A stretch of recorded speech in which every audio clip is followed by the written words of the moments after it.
కార్తీక మాసం ముగింపు సందర్భంగా పశ్చిమ గోదావరి జిల్లా నరసాపురం వశిష్ఠ గోదావరి తీరంలో పోలీస్ వర్గం దీపకాంతులతో వెల్లివిరిసింది. తెల్లవారుజాము నుంచి వశిష్ఠ నదిలో పుణ్యస్నానం ఆచరించి దీపాలు విడిచిపెట్టేందుకు భక్తులు పోటెత్తారు. స్థానికులతో పాటు నలుమూలల నుంచి మహిళలు తరలిరావడంతో వలందర్, అమరేశ్వర రేవులు కిటకిటలాడుతూ ఆధ్యాత్మిక శోభను సంతరించుకున్నాయి. కార్తీక మాసం ముగిసిన తరువాత వచ్చే ఈ పాడ్యమి అమావాస్యను భక్తులు భక్తి శ్రద్ధలతో జరుపుకున్నారు. పాడ్యమి అమావాస్య రోజున నదిలో స్నానం ఆచరించి నదిలో దీపాలు విడిచిపెడితే పుణ్యఫలం లభిస్తుందన్నది భక్తులు నమ్ముతారు.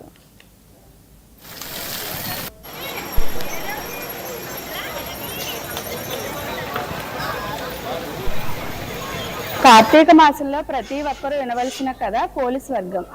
రజకుల కులంలో రాజమ్మ అనే ఒక పెద్దావిడ ఉండేవారు. ఆవిడికి 7 కొడుకులు. 6 కొడుకులకి ధనవంతులను ఇచ్చి పెళ్లి చేసింది. చివరి కొడుకు ఒక పేద అమ్మాయిని పెళ్లి చేసుకుంటాడు. ఆవిడ పేరు పోలమ్మ. కానీ ఈవిడ తక్కువ డబ్బు లేనిది కావడంతో అందరూ పోలి అని హేళన చేస్తూ ఉండేవారు. ఇలా కార్తీక మాసంలో వచ్చిన తర్వాత 6 కోడల్ని తీసుకుని నదీ స్నానానికి తీసుకువెళ్ళి అక్కడ భక్తి శ్రద్ధలతో పూజ చేస్తూ ఉండేవి. కానీ పోలిని తీసుకువెళ్ళేవారు కాదు.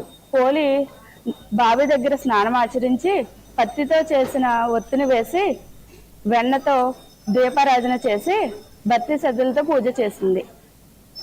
చివరి రోజున కార్తీక మాసం చివరి రోజున పోలిని తీసుకెళ్లడానికి దివి నుంచి విమానం వచ్చి స్వర్గానికి తీసుకువెళ్తూ ఉండగా అత్తగారు, నేను కదా ఇన్ని రోజులు భక్తి శ్రద్ధలతో పూజ చేసింది, నన్ను తీసుకువెళ్లకుండా పోలిని తీసుకువెళ్తున్నారేమిటి అనుకుంటుంది.